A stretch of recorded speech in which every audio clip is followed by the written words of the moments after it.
Gandang gabi po sa ating lahat. Ang aking babasahin ngayon ay makikita sa mga Salmo, Kapitulo 46, versikulo 1 hanggang 3. Ang Diyos ay sumasa atin. Ang Diyos ang ating lakas at kanlungan at handang saklolo kung may kaguluhan. Di dapat matakot, mundo'y may yanig man.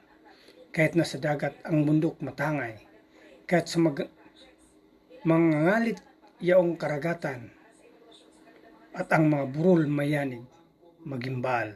Yun lang po, maraming salamat. God bless. Isang mapayapang gabi po sa ating lahat. Ngayong gabi po ay nasa 46 na kabanata sa aklat pa rin po ng mga awit.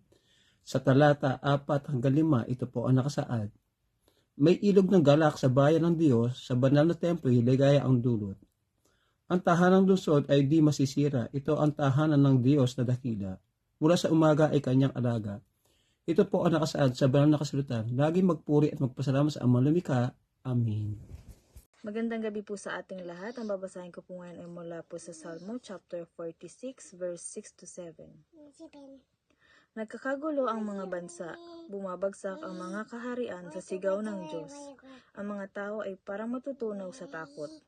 Ang Panginoon ng mga hukbo ay kasama natin. Ang Diyos ni Jacob ang kanlungan natin. Amen. God bless po. Good evening. Ang aking Bible verse for today is from the book of Psalms, chapter 46, verses 8 to 9. Ano man ang kanyang ginawa sa lupa, sapat ng pagmasdan at ika'y hahanga. Maging pagbabaka ay napatitigil, sibat at palasoy madaling sirain, baluting sanggalang ay kayang tupukin. Amen. Ang mabuting balita ng ating Panginoon. Isang mapagpalang araw po muli sa ating lahat at tayo nga po ay nasa Psalms chapter 46 na para sa araw na ito.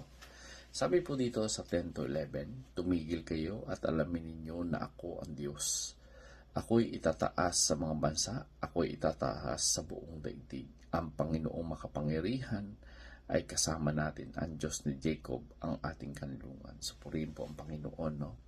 So napakaganda po ng Psalms chapter 46. So dito, makikita po natin na ito ay isang utos na sinabi niyang tumigil kayo, no? Ito ay isang hindi ito isang paanyaya o hindi po ito ay utos na galing sa Diyos. So ibig sabihin, talagang dito natin makikita na talagang ang Panginoon ay may karapatang gawin, no, ang mga lahat ng bagay. Sapagkat siya po yung nagmamayari, siya po yung lumikha, at siya po yung makapangyarihan at wala na pong iba. So dito, ipinapakita lamang, no, yung kapangyarihan ng Panginoon ay wala pong makakapaghadlang, no. His command is boundless, no. So yung tao ay pwedeng pahintuin ito ng Panginoon sa anumang sitwasyon, sa anumang kalagayan, sapagkat siya po yung lumikha dito. At dito natin makikita na talagang ang Panginoon Diyos ay mananatiling mataas kahit anong klase ang kalagayan ng mundo.